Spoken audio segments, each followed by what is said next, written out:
Hi everyone, welcome back to my channel. Today I'm going to be giving my long overview thoughts on Mark Twain's Roughing It. An account from his early years, from his 20s, of going west. He only intended, we're told in the book, to go west for 6 months or so, and he ended up going for 6 years.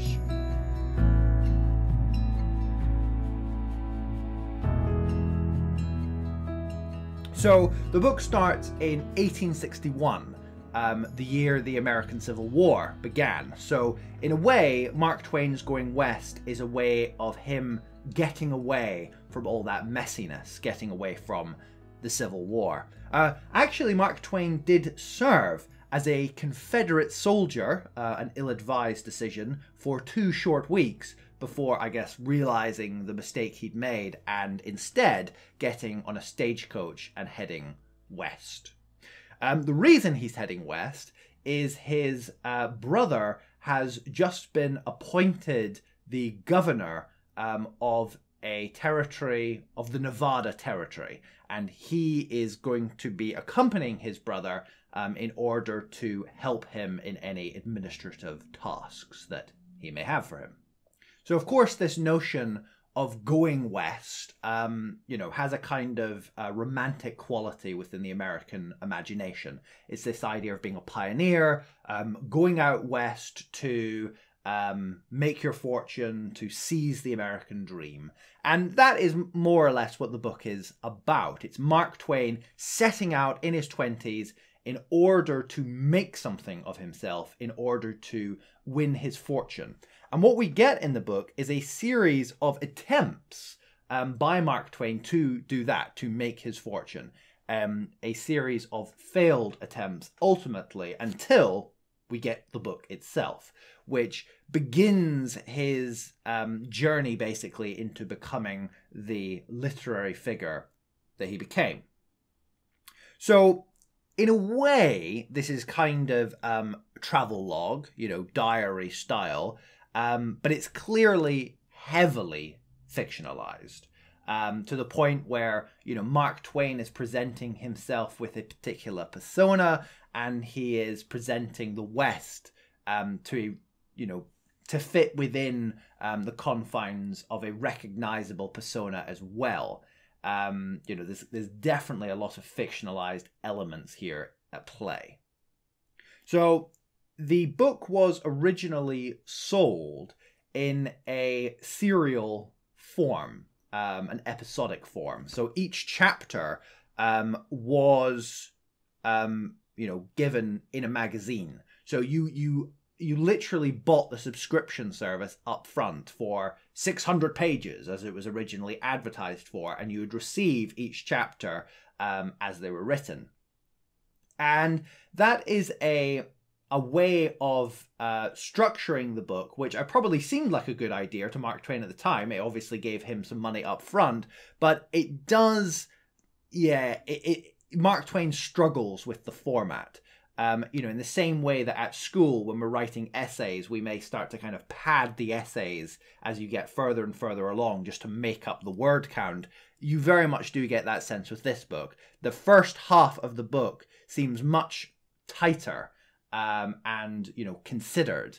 But by the time you get to the second half of the book, it does feel like he's struggling to find content to fill the pages. He even adds in a journey that he took to Hawaii towards the end, which seems like an odd addition to this book, which is primarily focused on these travels throughout the West. However, this is padding by Mark Twain, so it's never not enjoyable. Mark Twain is always his humorful, wry sense of humor self. One such wry, humorful portion of the book is when he gets to Salt Lake City and has an encounter with Brigham Young. I knew that Mark Twain was critical of the Mormon Church, but it's here in Roughing It that he, gives over some chapters to discussing it. discussing how peculiar Salt Lake City, Utah is generally. But then he also has a long dialogue section in which he sits down with Mark Twain himself, sits down with Brigham Young himself, and talks about all manner of things, including this peculiar practice of polygamy. And I think that goes to show just how fictionalized this, supposedly non-fiction account is, because the idea of Brigham Young sitting down with some wayward traveler in their 20s and discussing with him the difficulty of having many wives, it doesn't read as very plausible to me. I don't think Brigham Young would have given him the time of day. But nonetheless, we get this kind of almost, I don't know, a kind of farcical look at how difficult it is to have many wives, and you get very easily into mistakes like buying one wife a gift, and then another wife demands a similar gift of equal value, and and then it perpetuates on and on and on. And so he gives his recommendation towards the end that have 2 or 3 wives by all means, but having as many as Brigham Young is unadvisable. And then in the following chapter, he gives an entire chapter over to very roughly summarizing the Book of Mormon. And of course, he finds that very unimpressive. He describes it as a plagiarism of books, most notably the Old Testament, and just gives stab after stab at how absurd Joseph Smith's entire project is. He's not sympathetic at all. So here's a bit from that section. The Mormon Bible is rather stupid and tiresome to read, but there's nothing vicious in its teachings. Its code of morals is unobjectionable. It is smouched from the New Testament, and no credit is given. So yeah, I think each chapter being episodic in this way does give it a kind of fractured feel. Each chapter basically could be read independently. There's very little that's kind of following through. As I said, you get these chapters about Mormonism and Utah.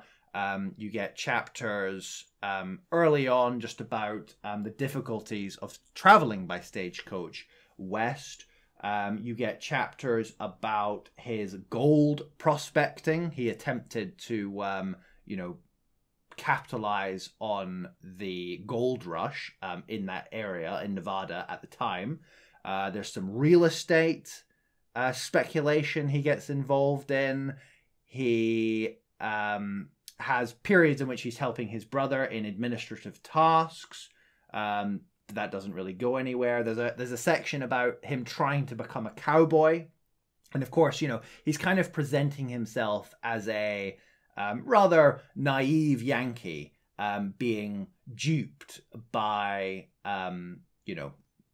these cowboy figures in Nevada that are able to spin a good yarn and convince him to do things like buy a horse for way more money than the horse is actually worth.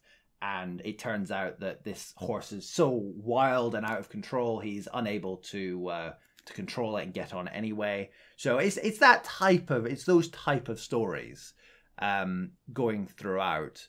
And also, as I said, his traveling to what were known at the time as the Sandwich Islands, but as we know it today, the state of Hawaii. So it's also a kind of unimaginable America, because this is, stagecoach America. It's a very disparate and spread out and difficult terrain to travel across America. By the time that we even got into the kind of late 1800s, there was, of course, railroads zigzagging back and forth across this territory. But in the period that Mark Twain is talking about, there is no railroads. There is no infrastructure of goods being sent back and forth. And that makes the West very wild and unlawful. There's a section actually about a criminal called Slade, who basically just goes around and willy-nilly killing people that offend him. So that kind of characterizes the kind of wild and rough character of the West that Mark Twain is describing here. In the final paragraph of the book, Mark Twain kind of gives what the moral message of the book as a whole was. That being that hardworking people should, stay at home and make good of their lives, but that lazy people should force themselves to go out and be in the world in order to be challenged and make something of themselves. Okay, and that's it. So I would recommend the book. Definitely worth a read. Thanks for watching, everyone. Thanks in particular to my Patreon supporters, whose support is, of course, very much appreciated. Thanks for watching, and I'll see you in the next episode of Adventures with Lewis.